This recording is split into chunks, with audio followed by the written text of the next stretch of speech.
Hello, my beautiful people. Welcome to this channel, and I hope you visit this one, but also the Atlanta Scanner channel, YouTube channel. And we have the lovely Denise Ramon, powerful healer, and also a wonderful channel. We're going to finish up part 3 of John Muir's interview. We're trying to shift away from the notable figures and move to, to things that put Erik in, because it's channeling Erik, for the love of God. So, I'm thinking of maybe we'll have one on how you can teach yourself to heal yourself and others, how to increase your powers of manifestation, how to reclaim absolute sovereignty over your energy. I know Ginger and I are going to work on, what was it? Oh, how to work on your clairvoyance. I just had a session with Renuka from channelingspiritworld.com where Professor Erik did some teaching. But I just want to focus a little bit more on philosophy and tools for life. So anyway, but that's not what I'm about to say. I'm hoping that John Muir is willing to come back for part 3. And by the way, you can find Denise's information in the description box. I'll just give you a hint. DeniseRamon.com. Okay. It's complicated. Yeah. Erik is here and he says hello. Hi, I love you. He says he loves you. The way he says it, it's like I want to say it's like the first time, but it isn't. But it's like the way it's like he can never get enough of saying that. Is how it just rolls out of his mouth, how he's doing it for me. But he's getting John here. I'm going to tell you, I don't know anything about him. I should probably read the first part, because maybe people have not watched 1 and 2. But if you didn't, stop and go back. Basically, John Muir, born on my birthday, April 21st, but 1838, not quite. Also known as the John of the Mountains, the father of the national parks, was Scottish-born American naturalist, author, environmental philosopher, botanist, zoologist, glaciologist, and early advocate for the preservation of the wilderness in the U.S. That's a long ass resume, I'm telling you. Erik says he was an earth man. Yeah. Wow. Yeah, he is. Before we get to John, I want to ask, I'm hiring Helena Nimick to, when she has recovered from whatever she's doing now, to scan me and maybe other family members to see if the scalar instructions because I've done so many scalar services on them and me, and if it's still at the auric field, and if there are blocks preventing, I know some of it has worked, entry of every bit of it and integration into, is there blocks, and if there are, she will, hopefully clear them for me, or, others. So do I have any blocks that need to be cleared more thoroughly? Erik says, first of all, that's a really good idea, because he says the reason why it's a good idea is because when you're in the healing business, you need help, not help, you need assistance. Yeah. To help, because it is a lot what you do specifically, Elisa. So he says it's good to have her come in. Now, do you have blocks? Not in the term that you're meaning. Erik says, no, you don't have any blocks.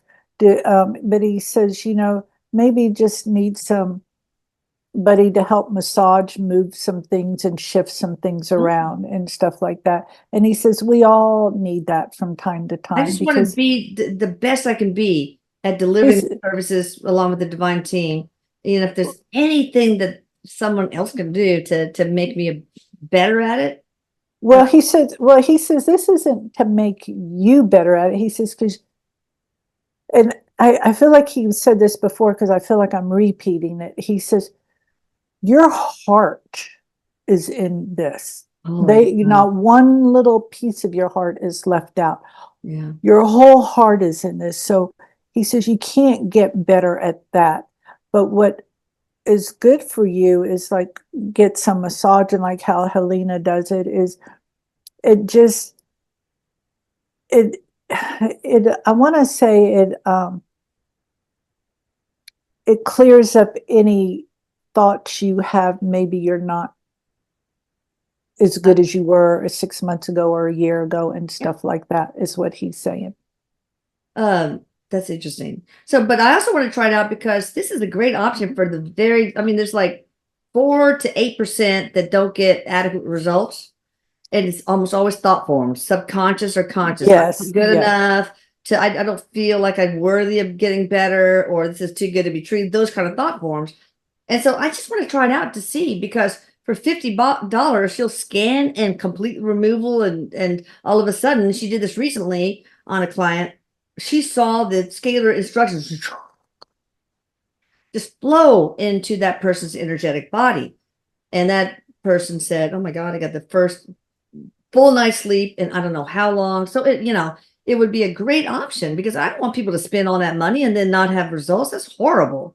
So do you think that's the right thing to do, Erik? Erik says yes. And he said, he's telling me there are people that wonder and think and probably think maybe I have this. And he says, and if you're in that thought, go get it done.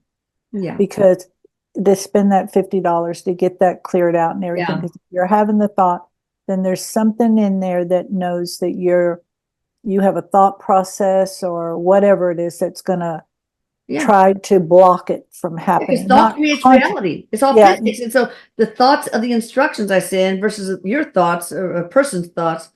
But anyway, so yeah, she's going to give me a link that people can. She's not ready for it yet, but because she's. And Erik says what would be good too is that she doesn't have to do like a full, like a body scan on you when she's doing, and I'm just giving a name. It's nobody specific or personal. Let's say Joe Smith is wanting to have that body scan done because he's questioning. This would be a good time to, Erik has shown me, she does it on him, but she also kind of somehow puts you in that energy at the same thing. I don't know. And maybe she will understand, but it's not to clear you, but it's almost like to, how would I, like, I don't know how I'm asking him, like, it's like, I don't know. It's like she puts your thought and your name in there and stuff. And it's like, you're, part of that energy. So when you're doing your work, everything just flows easily to him. Yeah, good. Even though he may still have a little bit, it will just flow. I don't. Yeah. Yeah. I'll try and put it into other words and text it to you and let you know. Right. I think I understand though. Okay, good. All right, John Muir, thank you for coming back. If he is back. He is. And he says, he sounds very educated, but he's just real calm. He has a gentleness about him. He's just real down to earth, like you wouldn't know, like he's this person, because he seems very intelligent to me. He has a lot of he has a lot to offer, but he doesn't brag about it. I don't feel like he even has an ego. Down to earth, yeah. Yeah, down to earth. He doesn't have an ego feel to it. No, that's what I got from the other medium. Okay, yeah, because he didn't feel that way to me, how he's here, but he's very tickled. He's that kind of laugh, like he just feels like this is awesome. Like he gets to be on channeling Erik is how he's doing it. Yeah, we're honored. All right, let's go through these questions. Okay. First of all, do you think Muir Woods, John, should be given back to the Miwok tribe? Muir Woods.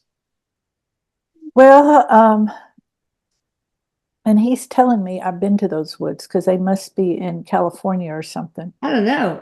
I'm not sure. Yeah, I think California. Yeah. Yeah, that's what he's telling me. I've been there. I was like, really? Yeah, and as he said this, and this was like decades ago, but he says,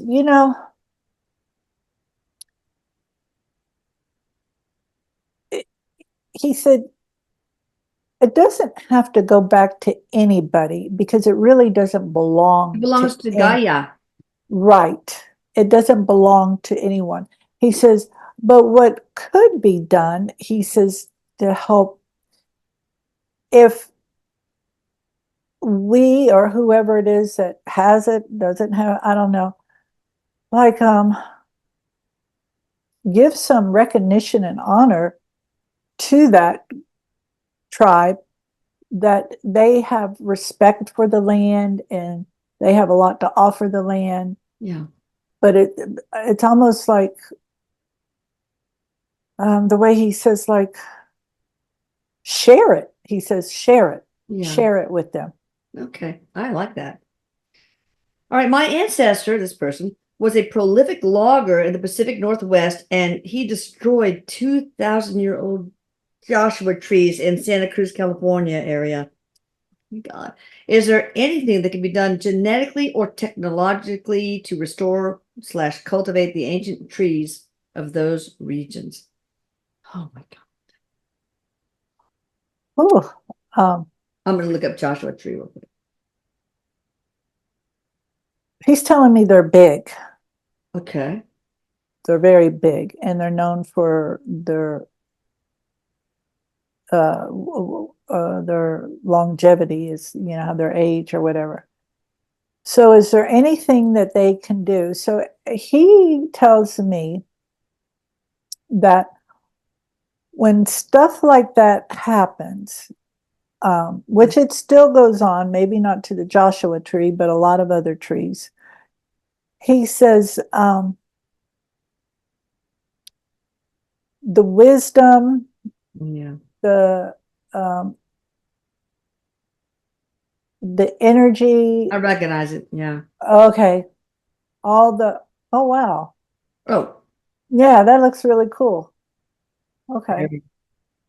He says that they go, all the energy and what they do, because he says all these trees have a certain job, so to speak. And so when things like these are cut or destroyed or whatever, that tree is gone, and there is a void in that space and in the plant. But the energy from the tree, all of that, the wisdom, yes, that just goes down into the earth, and the other trees pick that up. Other things pick that up. So that prevents, in a way, he says, that helps the earth to keep cultivating and to keep breathing. But it doesn't help us to keep breathing, because we need everything. Yeah. And so it's almost like the wisdom, like when those are cut down, in the wisdom. And I feel like the person who cut those down had total ignorance behind them. Yeah. So, and there's, you know, it's not like, okay, there's ignorance behind this one, we let that one slide. There isn't ignorance in this one, and we don't let this one go. It's not like that, but it's almost like the, what would you say? You know, it's like they get another chance to do things different. It's the way he's showing me. It's like they, I don't know how to, the way he's showing it to me. I wish I could be more clear, because it's a lot. Maybe my vocabulary isn't large enough to express it. But he's smarter than both you and I put together. I mean, the stuff he's just telling me, I'm just, what? All right, well, let's go to the next one. Yeah, so he says, you know, this stuff gets evened out, though. It gets evened out, but it's through our awareness that helps to change this stuff. And maybe us saying this. And those trees, he said, the reason why they were cut down like that is because that person got money for them. Wow. It wasn't just to cut them to clear the land, or it's something in them. I don't know if you could eat them, or if they had some type of food. I don't know. It's a yucca type species. Well, I guess you could get some food out of it then. Maybe. Well, why don't they just cut an arm here and an arm there and just let it grow back? Anyway, thank you, Mr. John Muir, for preserving our parks. Muir Woods is a favorite of mine, How is the health of Muir Woods at this time, which is in September 2023? Well, he says that there's a lot more eyes and there's a lot more awareness about the Muir Woods, because that's where he says a lot of the redwoods are and stuff like that, the Like, redwood trees and other large trees and stuff. So there's a lot more protection in a sense there now than there has been in the past. It's not like it was, obviously, probably back in the 60s and 70s and younger than that. But I just feel like the way he shows me that they're not going to let people come in and bulldoze down the trees and put up stores and good. do anything like that. That's probably The way protect. he shows me that the soil is very rich um, and it's going to keep growing, is what he says. Okay. Why do so many visitors go missing in the parks, especially Yosemite? Well, he says one for Yosemite, he says, is there really aren't any markers, like you start here and you go here and then you come back and then you People get come back. lost and die. Yes, and they're Radiation and exposure. and yes, and they're not well skilled. He goes, but there are some very skilled hikers that end up lost too and die because there are wild animals there.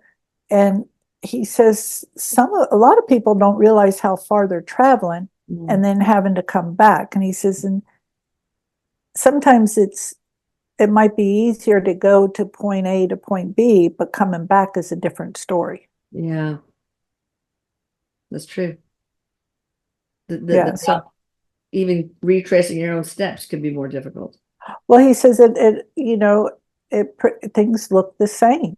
You just and people get disoriented and they depend on devices. I guess he's talking about their phones, which I don't think you get a whole lot of cell service, but even the compasses and stuff like that. And people get, it's like driving in the fog. You could get a I learned after I got lost in the tundra, compass and whistle. That's really yes. And cell phone, of course, but if you don't have service. So is there any like serial killer action going on in Yosemite or any of the other parks? Or is it unusual? Well, he says the way he shows me here and there are killers in there. Okay. Because there's people that he shows me lose a body there. It's easy to isolate someone, nobody around, they're walking by themselves. So it's perfect playground for serial killers, probably, huh? Yeah, and there's people that know how to live off the land and they're survivalists and they so yeah. And he says there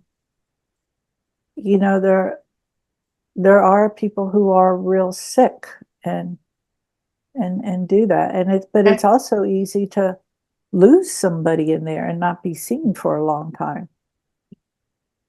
What can we do to make the parks safer and demand the parks keep documentation and a website on missing visitors for all to have access to these records?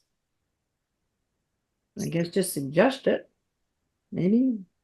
Well, this is what he said is, go to the people, I guess, in FBI. office. Yeah, the FBI, but he's also saying in office and stuff like that and start rattling the cages, start making noise, because people won't do anything until you say something. And I feel like that's some of the things that he had to do with whatever he did, make noise. And he said, but there's not enough voices to make this. Yeah, I mean, if you're working in the state park or whatever national park and you don't have a missing relative, then you don't care, right? I mean, usually. No, and he says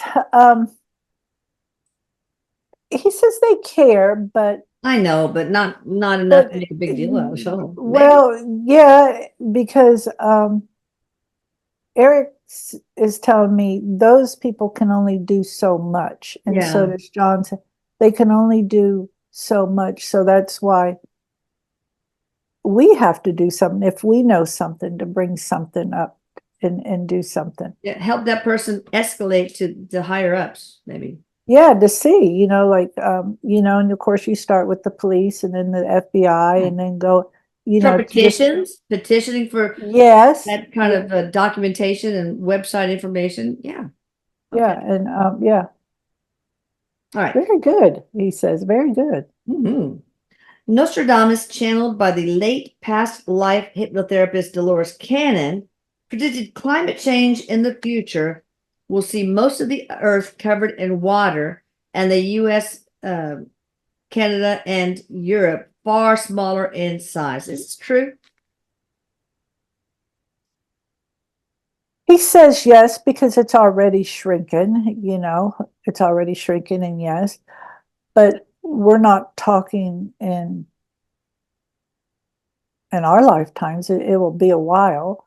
Yeah. I feel like decades, decades, decades. But he says, but there's stuff that we can do about it, to help with things.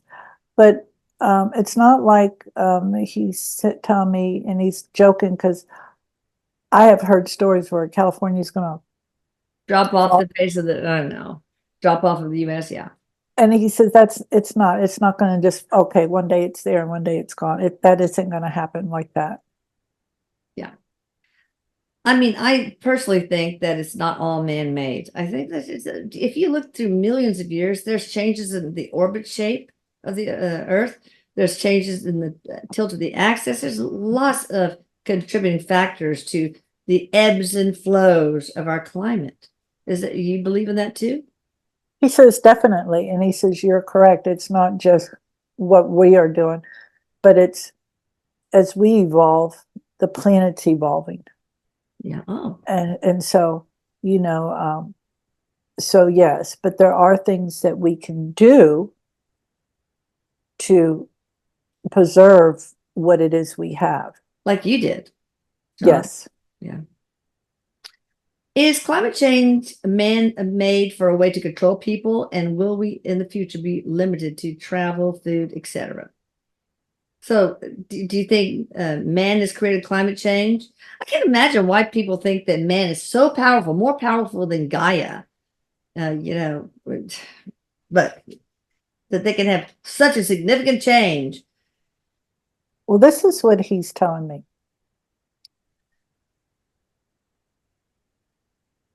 Man, he says there's three parts to that. Mm. Man is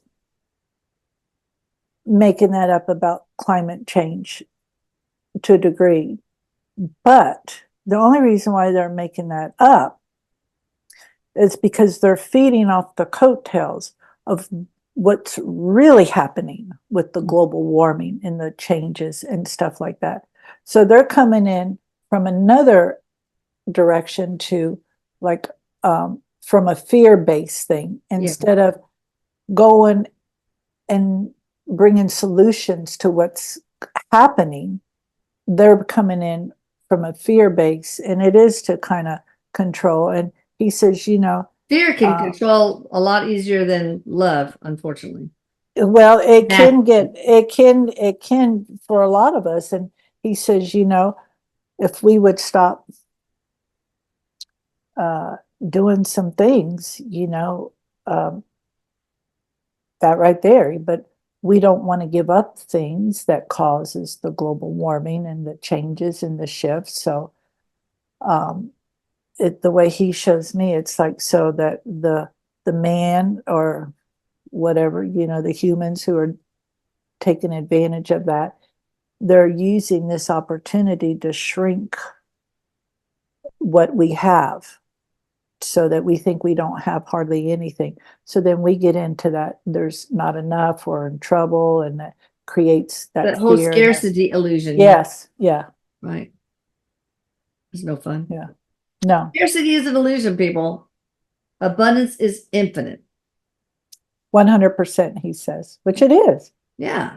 Yeah. But I can't imagine just, controlling litter and not polluting. I don't, I mean, what's going on is so much greater than that, I think. I mean, what's going on with the normal cycles of the earth and its like orbit, axis tilt, and so forth. But we should respect the earth. I mean, I remember trying one time, what does it feel like to litter?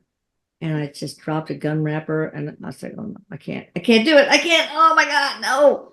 So anyway, can't Well, do it. he says if you just respect yourself, Yeah. Then that's all you protect have your to do. home. Yeah. Yeah. Because if you respect yourself, there's so much you're not going to do. He said, he respected, he showed me as he would walk through the wilderness, he respected every place he put his foot.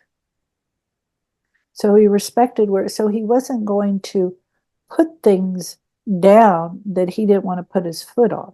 Oh yeah. Okay. So if we really, he says, go in that way, he says, then you don't have to create these big Yeah. groups to stop things, because that, Yeah. he says, groups bring awareness, but it doesn't bring a solution. Yeah. And we even the road to hell is paved with good intentions because we have all these offshore windmills that are killing whales and these onshore ones are killing bats and birds, and bats are so important for crops, health and all that. So it's Yeah. like we're a mess. Okay, this person says, I've heard that global warming is natural, and I'm sure there's part of that, but humanity is worsening it probably. But after the warming trend the earth will it go through a very cold phase? Is that true? And in what time frame, if that is? Another ice He's, age. I mean, they come and go. Come on, people. he says we're kind of going in that phase now, where things are getting colder, more longer, and in places where it wasn't getting colder. And he says we're kind of in that now, he says, as far as that kind of happening. Okay. But will we go into an ice age, like what we know about? I just, the way he should, that isn't in the horizon, Oh, is okay. what he says. And he's also saying, Gaia, Mother Earth, whatever you choose to call her, this planet he refers to as a female, isn't going to allow us to destroy her. Right. We'll destroy ourselves first. We'll become extinct. Mother Right, will be fine. right. So, what is one of your favorite animals, John? When you said that, right away it came up. I wanted to say a badger, but I got that, and then I got a beaver. Oh, okay. So I don't know if I can't. I'm thinking, do they look alike? No, They kind of do. do they? Okay, because Yeah. he really he's saying that one, he really liked the beaver because of how versatile they are, and how, Industrious. yes, Busy as a beaver. and how they can, they use what they have, and they create the most beautiful structure We need to that do that. benefits not just them, Yeah. but the whole environment. Ecosystem. Yeah. Yes, that's what the word he used was ecosystem. Yeah. And it benefits that. And he says that just fascinates him. That's cool. And the badger, he says, the badger, he liked the badger because he would watch them, and he says, the badger never went after anything bigger than what it needed at that time to eat. Interesting. And highly And protective of the young, I think. yes, and also, um, it's like he says the badger would share the food, like eat Oh, theirs, and then is just very harmonious in how they are. It sounds like you Um, learned a lot from animals. Did you also learn a lot from Native Americans? he said yes. He says he learned a lot of teachings, but he also learned how to listen to the earth, listen to what the plant life is telling us, listen to the animals, because he says it all speaks to us. Yeah. And he says, and he learned another way. I, I want to say of appreciation, but I feel like he got in touch the way he is showing me, like he had his own way of having shamanism, as I say, within himself. So Mhm. it just helped him to get more in touch with that. And, you know, he says there's nothing that that this land can't cure. Mhm. Wow. Excuse me. And it's about, he says it's everything is in harmony if we allow it to be. Yeah. And we tend to be disruptors of harmony as human beings. So, was there ever a time? I mean, walking around in the wilderness is not for the faint of heart. Was your life ever in danger? What was the most dangerous experience you had where you wondered if Oh. you would survive? He said, of course. Um, he's showing me, some dangerous animals. Um, he's showing me a snake, and so I'm asking him, "Did you get bit by one?" Um, he says no, but it was real close. Oh, yeah. Mm. And he's telling me bears are real Oh, scary. He's kind yeah. of laughing because there's no competition. Yeah. Um, but he says all of these animals can pick up on the scent of our fear. Oh, yeah. Oh, I bet. And that gives them even more power, more confidence, more like, I got this. So he learned early Yay, on. dinner. Yeah, that's exactly it. And he said he learned early on. And I feel like he learned some of these through the indigenous people of how not to get sucked into that fear. Yeah. Oh, interesting. Mhm. What past life or lives influenced your life most as John Muir? A couple more questions. He says he in a previous lifetime he was like a nomad, Oh, and right. and he says um he I don't feel like he knew that in this carnation, like, oh, I was a nomad, that's why this is so natural. But it just always felt comfortable to him doing what he was doing, and he always had a thirst for knowledge. But he says that nomad life just really helped him with this, to ease into it. And he says, you're right, it's not easy just staying in the woods and living in the woods. He says it can be lonely too. Yeah, I can imagine. Did you reincarnate? You know, I get that he has, but I don't get like, whew, all of John came back. I just get like a bubble of Fractal, him. maybe? Yeah, Oh, came back. Yeah. what was that Uh, life like? um, Or are you still living that life? Or is it one of the past or future, really? um, this one, he says, after that, he was a woman, and Hmm. he came back as a very strong woman. Um, in the way I feel like he was alive like in the 1930s or something, Okay. Okay. and a very strong woman. So the way he's showing me, like maybe he was a very vocal woman Hmm. for women, which is good. Like women's rights advocate? Yes, stuff like that, for Okay. women being able to work, have education, and Oh, stuff like that. That's what I get from him, is what he did in this life. will he come in the future and stuff? He says, he tells me it's in the plans. And I feel like when he does come back, it's going to be for somebody who's like, it's going to make some big changes for us. Like they're just going to come in and do some wow factors for us. and take names, baby. Yeah, I really feel like something like that, you know, like he But will good, be right? yeah, oh yeah, it's like he's going to be a voice and people can't help but listen. Okay. And I just feel like and he's coming back when there are other people like him, and we will feel that voice from all of them and to help make some significant changes.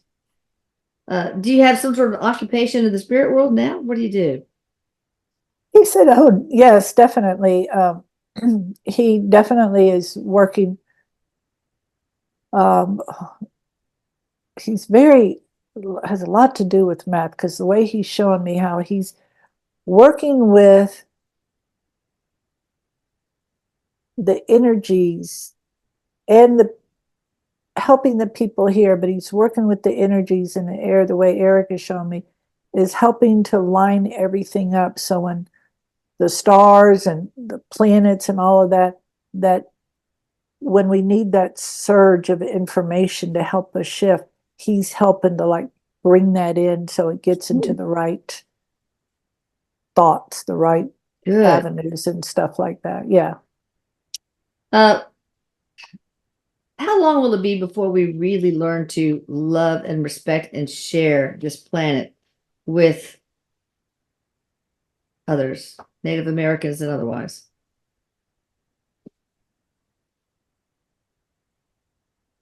A really long time, he says. Thousands of, well, how many digits? Not thousands. I feel like hundreds. I feel like the way he says it's like 5 decades, we'll know, but he says we will always, because this is a human planet, we're still going to have human stuff, because that's real important on this planet too. Right. And he says, so we'll always have those that want to make it difficult, but it won't be so evolved. Okay. To the way things are, like 5 decades. Yeah. Yeah, he says about that. But as Erik is telling me, because Erik told me by 2035, things are going to be significantly different than how they are today. That doesn't mean we have to wait to then to get there, but we'll see changes. And he is telling me that's exactly so. So in 5 decades, it doesn't mean all of a sudden things are going to be better. Yeah. It's getting there is getting better. And he says this is why we have a lot of disruption, is because this stuff, he says, has been there for a long time. And he says, and it was there when he was here, but it wasn't so massive. Okay. Last question. What are the most important actions we can take to care for Gaia and her inhabitants at this time? He's telling me, think about every step you take, what you're doing. And, you know, and as he's saying that, he's reminding me, because I had a thought the other day, just thought came to me, if you don't like having to take the time to find out where to get it recycled, don't buy stuff you have to recycle. Yeah. We buy crap. We do. Oh my God. And so I get anxiety over hoarding and stuff that my husband's just like, well, we've had this for 10 years. Let's just keep it. Well, we haven't used it for whatever. Let's give it away. Come on. Yeah, I'm like you. I can't breathe. But he says it's like, think about what you're doing. How can you think about everything he says that you're digesting, putting on your body, putting what you're using. Yeah. And he says, and just focus on you. He's showing me. And when he's telling me that, I get that.